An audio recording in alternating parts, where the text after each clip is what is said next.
नमस्कार, बहुत स्वागत है आप सभी का और मैं हूं आपके साथ रेनी। बुलेटिन की शुरुआत करेंगे जहां भोपाल रोड स्थित पीएम श्री जवाहर नवोदय विद्यालय श्यामपुर में स्थापना दिवस समारोह उत्साहपूर्वक मनाया गया। कार्यक्रम की शुरुआत विद्यालय के प्राचार्य डॉक्टर के.एस. बघेल एवं उप प्राचार्य बीपीएस यादव ने पूर्व प्रधानमंत्री स्वर्गीय राजीव गांधी के चित्र पर पुष्पांजलि अर्पित कर श्रद्धांजलि देकर की।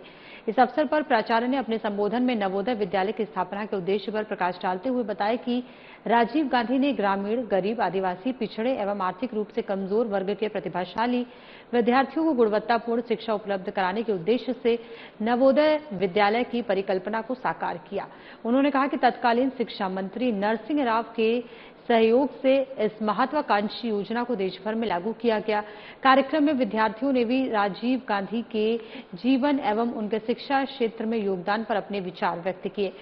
कन्नड़ शिक्षक गिरीश कुमार ने भी उनके व्यक्तित्व और कृतित्व पर को याद किया। कार्यक्रम का संचालन संगीत शिक्षक श्याम सुंदर भट्ट ने किया। इस अवसर पर विद्यालय परिवार के सभी शिक्षक, कर्मचारी एवं छात्र छात्राएं उपस्थित रहे।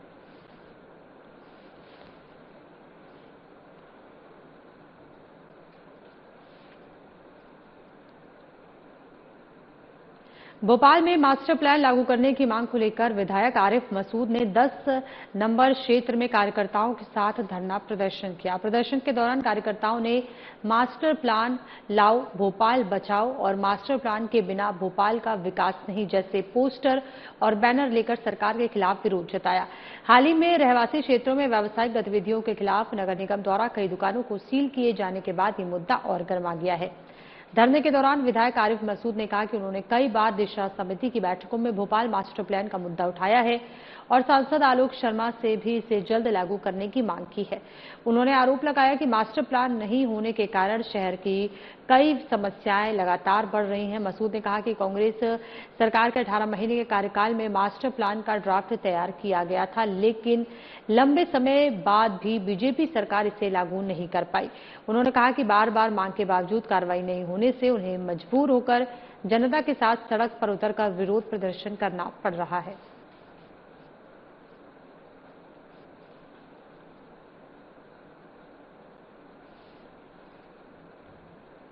बैतूल में छात्र संघ चुनाव को लेकर राजनीतिक हलचल तेज हो गई है। मध्य प्रदेश में करीब 9 साल बाद हाईकोर्ट के आदेश के बाद छात्र राजनीति एक बार फिर सक्रिय होती नजर आ रही है। इसी क्रम में एनएसयूआई ने गंज स्थित जिला कांग्रेस कार्यालय में प्रेस कॉन्फ्रेंस कर जल्द छात्र संघ चुनाव कराने की मांग उठाई है।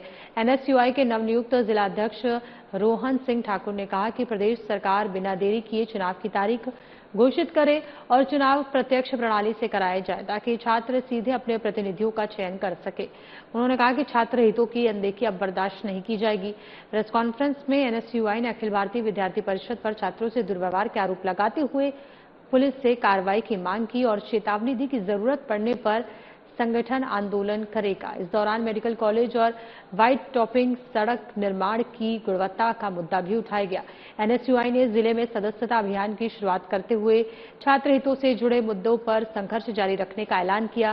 कार्यक्रम में कांग्रेस प्रवक्ता लवलेश बाबा राठौर सहित संगठन के पदाधिकारी मौजूद रहे।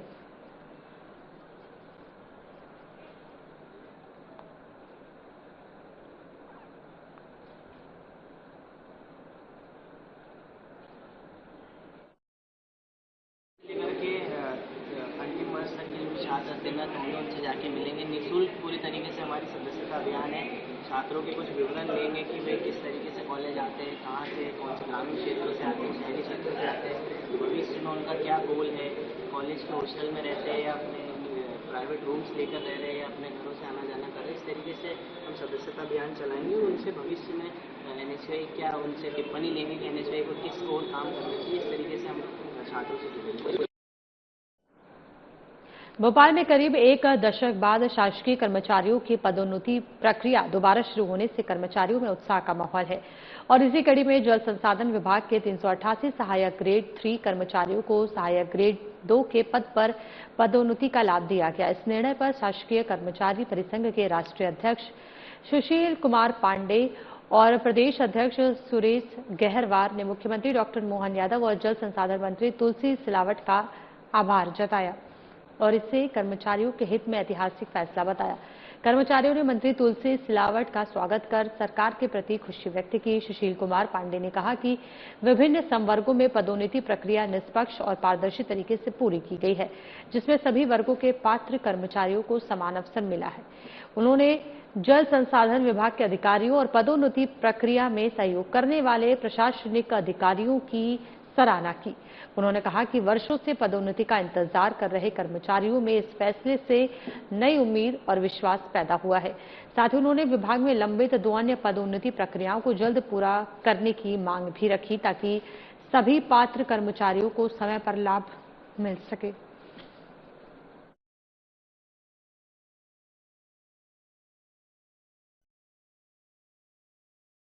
और आज जो यहाँ पर खुशी का माहौल दिख रहा है, आज जल संसाधन विभाग में सहायक ग्रेड 3 से सहायक ग्रेड 2 पर 398 लोगों को पदोन्नत किया गया है।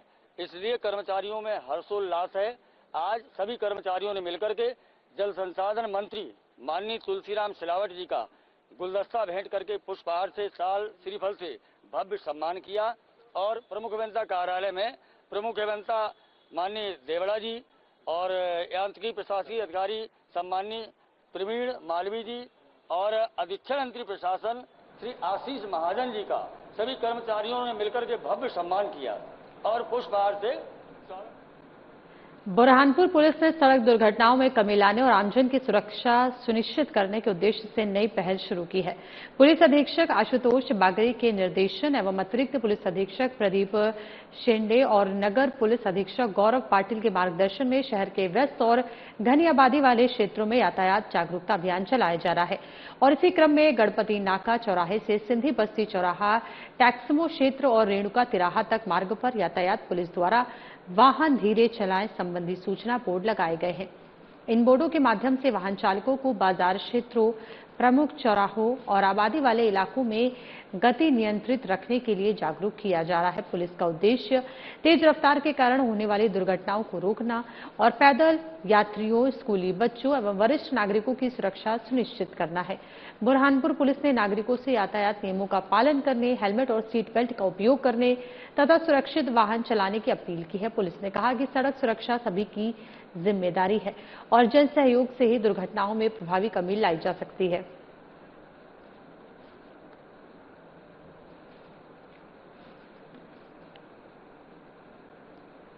गडला पंचायत में हनुमान मंदिर की बाउंड्री वॉल निर्माण को लेकर भ्रष्टाचार और घटिया सामग्री के इस्तेमाल के आरोप सामने आए हैं। मंदिर के महंत ने ग्राम पंचायत के सरपंच और सचिव पर निर्माण कार्य में गंभीर लापरवाही बरतने का आरोप लगाया है। महंत का कहना है कि निर्माण में तय मापदंडों की अनदेखी करते हुए रेत की जगह डस्ट का उपयोग किया जा रहा है और सीमेंट की मात्रा भी निर्धारित मानकों से कम रखी जा रही है, जिससे दीवार की गुणवत्ता और मजबूती पर सवाल खड़े हो रहे हैं।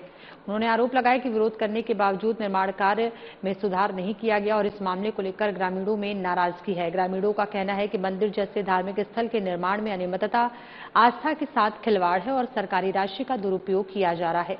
ग्रामीणों और मंदिर समिति ने जिला प्रशासन एवं जनपद पंचायत के अधिकारियों से निर्माण कार्य की तकनीकी जांच कराने और दोषियों पर कार्रवाई की मांग की है।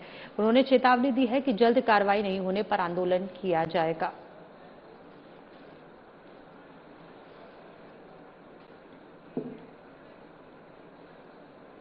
श्योपुर जिले के कराहल ग्राम पंचायत में स्वच्छता व्यवस्था को लेकर ग्रामीणों में नाराजगी बढ़ती जा रही है। स्थानीय लोगों का आरोप है कि सीईओ सौम्या आनंद के स्वच्छता और सुशासन संबंधी निर्देशों के बावजूद पंचायत प्रशासन द्वारा लापरवाही बरती जा रही है। कस्बे के मुख्य बाजार मार्ग की स्थिति खराब बनी हुई है, जहां जगह जगह कचरे के ढेर और गंदगी दिखाई दे रही है।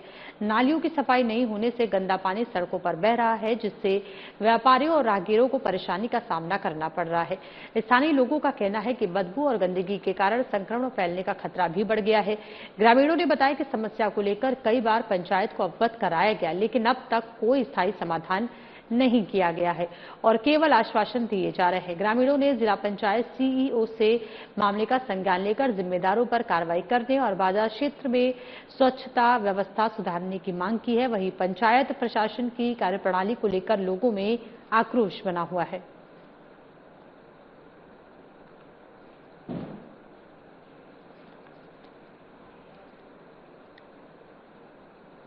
मंदसौर के सीतामऊ क्षेत्र के महत्वपूर्ण मुद्दे जैसे धतुरिया पुलिया, Sitamau hospital, Mandsaur Sitamau 4 lane road को लेकर क्षेत्र की जनता में काफी असमंजस है। इन मुद्दों पर हमारे मंदसौर जिला ब्यूरो योगेश गिरोटिया ने सुवासरा विधायक हरदीप सिंह डंग से सीधी बात की है।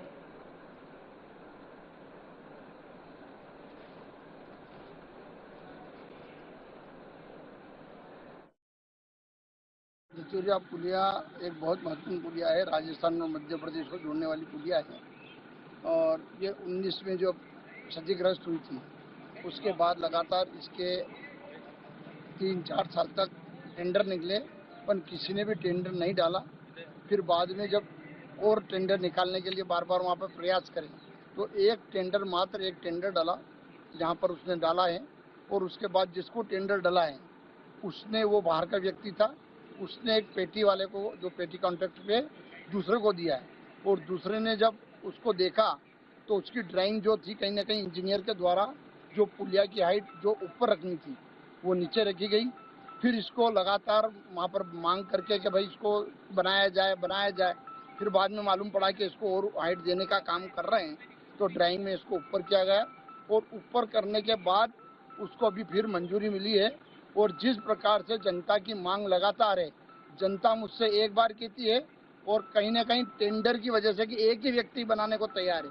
अभी तक लगातार राज्य शासन ने 4-4, 5-5 टेंडर निकाले, अभी कोई तैयार नहीं था। उसके बाद इसी से हमने कहा कि काम करना है तो उसने जो मांग करी थी कि इसकी हाइट बढ़ाई जाए, इंजीनियर ने फिर ड्राइंग तैयार करी और उसकी हाइट बढ़ाई गई है। उसमें करोड़ों रुपए की वृद्धि, क्योंकि हाइट एक बार बढ़ गई तो बढ़ गई, तो उसमें वृद्धि की है, पूरी ड्राइंग चेंज हुई है, तो इसलिए कहीं ना कहीं टाइम बहुत लग रहा है। जितना दुख जनता को है उससे ज़्यादा दुख मेरे को है कि टेंडर लगने के बाद भी अगर कोई टेंडर ना ले और एक ही टेंडर वाला लगातार उसके अलावा कोई टेंडर ना ले तो उसी से काम कराने में हमें। श्योपुर जिले में 11 भैंस और पड़िया चोरी का मामला सामने आया है, जिसमें अब तक पुलिस के हाथ खाली हैं। फरियादी और ग्रामीणों ने एसपी कार्यालय पहुंचकर आरोपियों को जल्द पकड़ने की मांग को लेकर ज्ञापन भी सौंपा है। मामला सिसईपुरा थाना क्षेत्र के ग्राम मोरावन स्थित पठारी के जंगल का है, जहां चरने गई 11 भैंस और पड़िया वापस नहीं लौटी। ग्रामीणों ने अपने स्तर पर काफी तलाशी की, लेकिन मवेशियों का कोई सुराग नहीं मिला। इसके बाद थाने में शिकायत दर्ज कराई गई। पुलिस जांच के बाद अज्ञात आरोपियों के खिलाफ मामला दर्ज कर विवेचना शुरू कर दी जा चुकी है। जांच में ग्रामीणों के बयान दर्ज किए गए हैं और आसपास के क्षेत्रों में भी मवेशियों की तलाश की गई, लेकिन सफलता नहीं मिली। फरियादी विष्णु जाटव सहित ग्रामीणों ने पुलिस अधीक्षक से मामले में जल्द कार्रवाई कर चोरी किए गए मवेशियों को बरामद करने और आरोपियों को गिरफ्तार करने की मांग की है।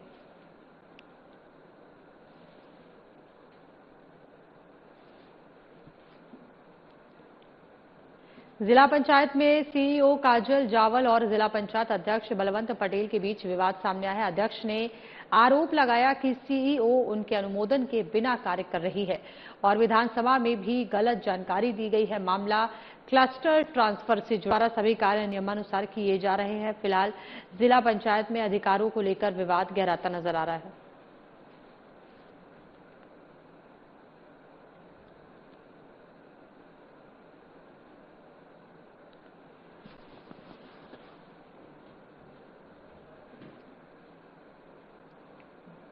जिला पंचायत में सीईओ काजल जावल और जिला पंचायत अध्यक्ष बलवंत पटेल के बीच विवाद सामने आया है। अध्यक्ष ने आरोप लगाया है कि सीईओ उनके अनुमोदन के बिना कार्य कर रही हैं और विधानसभा में भी गलत जानकारी दी गई है। मामला क्लस्टर ट्रांसफर से जुड़ा है, जिसमें अध्यक्ष का कहना है कि स्थानांतरण के लिए उनके अनुमोदन की बात विधानसभा में बताई गई, जबकि उन्होंने कोई अनुमोदन नहीं किया था। इसी मुद्दे को लेकर जिला पंचायत की बैठक में जमकर हंगामा हुआ और नारेबाजी करते हुए अध्यक्ष बलवंत पटेल बैठक से बाहर आ गए। उन्होंने आरोप लगाया कि पंचायती राज अधिनियम के नियमों का उल्लंघन करते हुए असंवैधानिक तरीके से काम किया जा रहा है। अध्यक्ष ने सीईओ को शिकायत पत्र देना चाहा, लेकिन पत्र लेने से इनकार किए जाने का भी आरोप लगाया। वहीं जिला पंचायत सीईओ काजल जावल ने कैमरे के सामने बयान देने से इनकार किया है। बातचीत में उन्होंने कहा कि उनके द्वारा सभी कार्य नियमानुसार किए जा रहे हैं। फिलहाल जिला पंचायत में अधिकारों को लेकर विवाद गहराता नजर आ रहा है।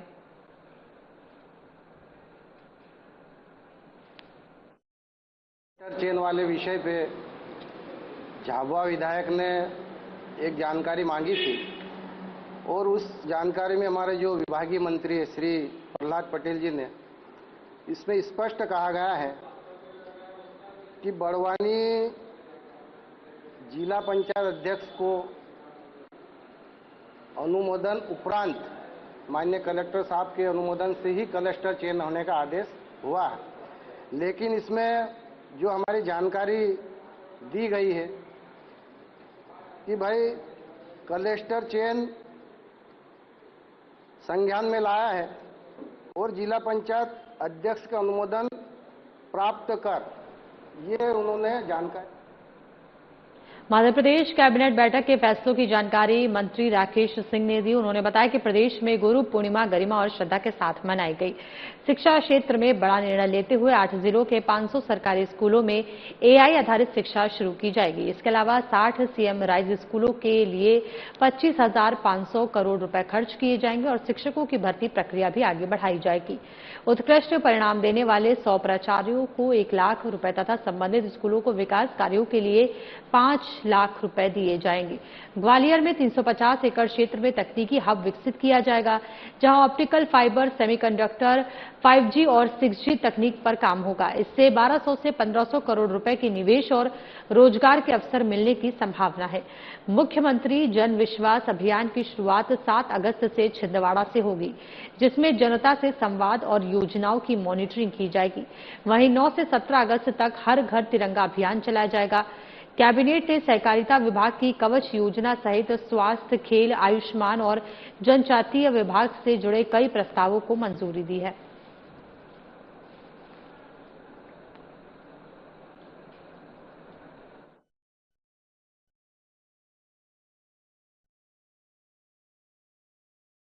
अभी गुरु पूर्णिमा का पवित्र पर्व हम सभी ने मनाया है और पूरे प्रदेश में मध्य प्रदेश सरकार ने हमारे महर्षि सांदीपनि गुरु पर्व समारोह का आयोजन किया और लगभग सभी जगह पे बहुत ही गरिमा के साथ ये गुरु पर्व पूर्ण हुआ है। इसके साथ ही एआई पर केंद्रित मिशन बुनियाद, इसका भी शुभारंभ हुआ है। ये प्रदेश के 8 जिलों के 500 शासकीय स्कूलों में चलाया जाने वाला है, जिसमें कक्षा 8वीं से लेकर 11वीं तक एआई एनेबल्ड शिक्षा का शुभारंभ होगा। चलाया जाएगा। अभी मध्य प्रदेश में हम सभी जानते हैं कि सांदीपनि स्कूल आज मध्य प्रदेश के लिए अत्यंत गौरव का कारण बने हुए हैं और अभी 60 नए सांदीपनि स्कूल्स की सौगात और मिल रही है और इनके निर्माण पर सरकार लगभग 25,500 करोड़ रुपए खर्च करने जा रही है। एक बड़ा महत्वपूर्ण निर्णय ये भी है कि स्कूल शिक्षा विभाग में 10,000 शिक्षकों की भर्ती का काम भी है। भोपाल में 5 से 8 अगस्त तक ब्रिक्स सांस्कृतिक सम्मेलन का आयोजन किया जाएगा और यह आयोजन मिंटो हॉल में आयोजित होगा, जिसमें कई सांस्कृतिक कार्यक्रमों का आयोजन किया जाएगा। संस्कृति सचिव विवेक अग्रवाल ने प्रेस वार्ता में जानकारी देते हुए बताया कि इस वर्ष ब्रिक्स की अध्यक्षता भारत कर रहा है। सम्मेलन में 11 देशों के संस्कृति मंत्रियों के शामिल होने की संभावना है। इस दौरान भारत की सांस्कृतिक विरासत और वैश्विक सांस्कृतिक सहयोग को बढ़ावा देने पर चर्चा होगी। संस्कृति विभाग के एसीएस शिव शेखर शुक्ला भी प्रेस वार्ता में मौजूद रहे। उन्होंने बताया कि वाग्देवी प्रतिमा को वापस लाने के प्रयास जारी हैं और इस संबंध में 1 वर्ष पहले पत्र भी लिखा गया था। ब्रिक्स सांस्कृतिक सम्मेलन को लेकर मध्य प्रदेश में तैयारियां तेज कर दी गई हैं।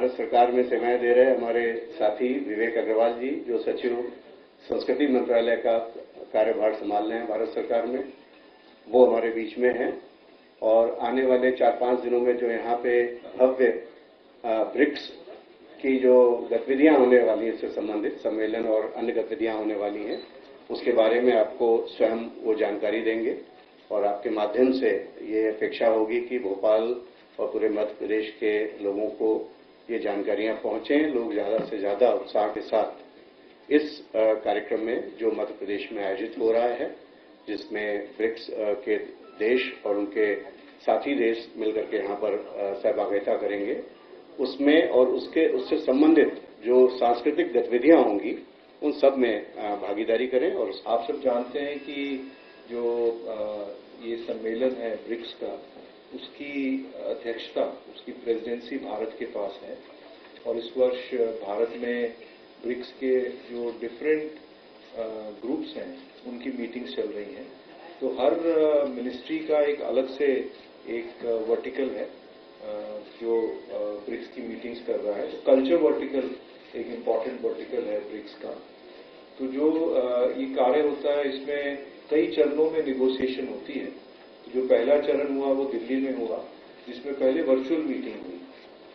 तो हम कोशिशें करें कि मल्टीनेशनल नॉमिनेशन हो, ताकि भारत दूसरे देशों के साथ मिलकर नॉमिनेशन अगर करे तो जो एक नॉमिनेशन का कोटा है उसमें नहीं आती। जैसे हमारी बुद्धिस्ट ट्रेडिशन है जिसमें साउथ ईस्ट एशिया के कंट्रीज के साथ हमारा कल्चरल हेरिटेज जुड़ा हुआ है। हमारे बहुत सारा टेम्पल आर्किटेक्चर है जो कंबोडिया में, इंडोनेशिया में बहुत सारे ऐसे कंट्रीज हैं जिनके साथ हमारा कनेक्टेड टेम्पल आर्किटेक्चर और टेंजिबल हेरिटेज का। मुख्यमंत्री निवास में आयोजित समीक्षा बैठक समाप्त हो गई है। बैठक के बाद मंत्री और संगठन के कई पदाधिकारी मीडिया से दूरी बनाते नजर आए। सूत्रों के अनुसार बैठक में दतिया उपचुनाव में मिली हार के कारणों पर विस्तृत चर्चा हुई है। बताया जा रहा है कि आशुतोष तिवारी ने समीक्षा बैठक में कथित भीतरघात से जुड़े सबूत प्रस्तुत किए हैं। सूत्रों के हवाले से ये भी जानकारी सामने आई है कि दतिया बीजेपी कार्यकारिणी में बदलाव की संभावना जताई जा रही है और जिला अध्यक्ष सहित कुछ पदाधिकारियों पर कार्रवाई हो सकती है।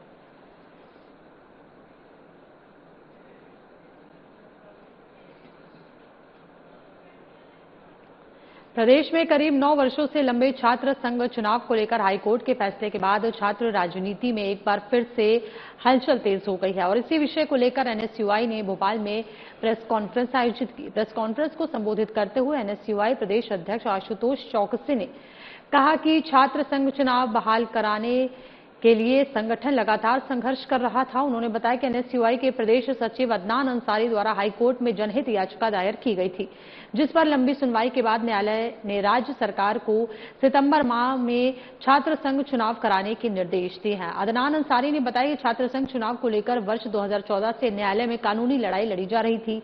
लंबे इंतजार के बाद आए इस फैसले का उन्होंने स्वागत किया और इसे प्रदेश के छात्रों की जीत बताया।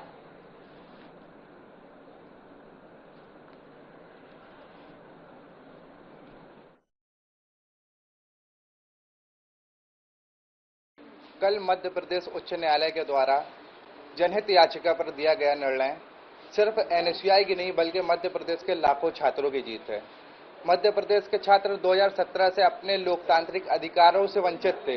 2017 में अंतिम बार जो है मध्य प्रदेश में सरकार ने छात्रों के दबाव में ही छात्र संघ चुनाव आयोजित कराए, जिसके बाद जो है हर साल छात्रों से छात्र संघ शुल्क की वसूली होती रही। कोरोना काल में तक जो है छात्रों से 250 रुपए 300 रुपए पर छात्र छात्र संघ शुल्क वसूले गए, लेकिन उनको उनके अधिकारों से वंचित रखा गया। आदरणीय सभी पत्रकार बंधुओं का स्वागत करते हैं।